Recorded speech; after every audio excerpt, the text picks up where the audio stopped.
রাতভর ইসরায়েলকে লক্ষ্য করে ভয়াবহ ক্ষেপণাস্ত্র হামলা চালিয়েছে মধ্যপ্রাচ্যের সিংহখ্যাত দেশ ইরান। গত 1 ঘন্টার মধ্যে অন্তত 3 বার মিসাইল ছুড়েছে দেশটি, যার ফলে ইসরায়েল জুড়ে নিরাপত্তা সাইরেন বাজতে থাকে এবং বিভিন্ন অঞ্চলে বাসিন্দারা আতঙ্কে দিকবিদিক ছুটতে থাকে। দি টাইমস অফ ইসরায়েল বাংলাদেশ সময় সোমবার রাত 1:45টার দিকে জানায়, ইরান নতুন করে মিসাইল ছুড়েছে।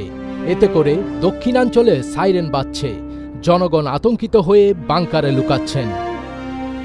অন্যদিকে পারস্য উপসাগরে মার্কিন বিমানবাহী রণতরী ইউএসএস আব্রাহাম লিঙ্কনে ক্ষেপণাস্ত্র হামলার দাবি করেছে ইরানের রেভলিউশনারি গার্ডস। তবে একজন মার্কিন কর্মকর্তা আল জাজিরাকে জানিয়েছেন, ইরানের ক্ষেপণাস্ত্র হামলা আব্রাহাম লিঙ্কনকে আঘাত করেনি এবং রণতরীটি স্বাভাবিক কার্যক্রম চালিয়ে যাচ্ছে। যদিও এর পক্ষে কোনো প্রমাণ দেখাতে পারেননি তিনি। টানা 3 দিন ধরে যুদ্ধের আগুনে দাউ দাউ করে পুড়ছে মধ্যপ্রাচ্য। খামেনি হত্যার প্রতিশোধ নিতে ইসরায়েল সহ মধ্যপ্রাচ্যে থাকা মার্কিন ঘাঁটিগুলো নিশানা করেছে ইরান।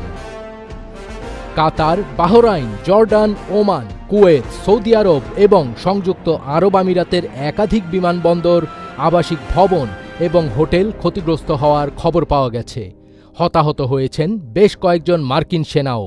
তেল আবিব, হাইফা এবং জেরুজালেমের একাধিক ইসরায়েলি লক্ষ্যবস্তুতেও ইরানের ক্ষেপণাস্ত্র হামলায় হতাহত ও ক্ষয়ক্ষতির খবর পাওয়া গেছে। সূত্র জানিয়েছে, ইরানের একটি মিসাইল সরাসরি তেল আবিবে আঘাত এনেছে।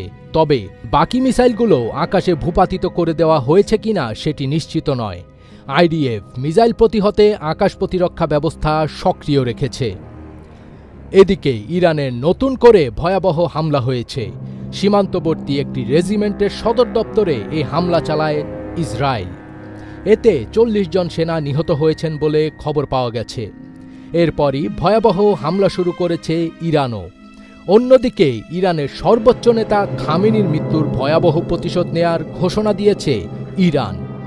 এরই মধ্যে মসজিদে জামকারানে লাল পতাকা উত্তোলন করা হয়েছে। এর অর্থ হল, ইরান প্রতিশোধ নেবে, নেতা হত্যার রক্তের বদলা চান ইরানের জনতা।